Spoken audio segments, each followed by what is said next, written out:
வானாண்ணா. நான் உன்னை கூப்பிட்டுருக்கேன், என் முன்னாடி உட்கார வச்சுருக்கேன், என்கிட்ட வேலை செய்யன்னு கேட்குறேன்றதுனால நான் உன்னை கெஞ்சிறேன்னு அர்த்தம் கிடையாது. நீ என்ன செய்யணும்னு உனக்கு நான் சொல்கிறேன், என்னாண்ட வேலை செய்யணும் நான் உனக்கு சொல்கிறேன்.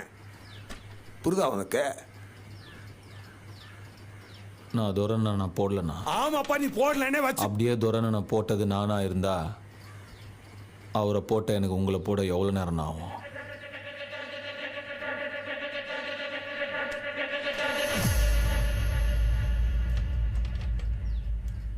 ஆனால் நான் போடலண்ணா.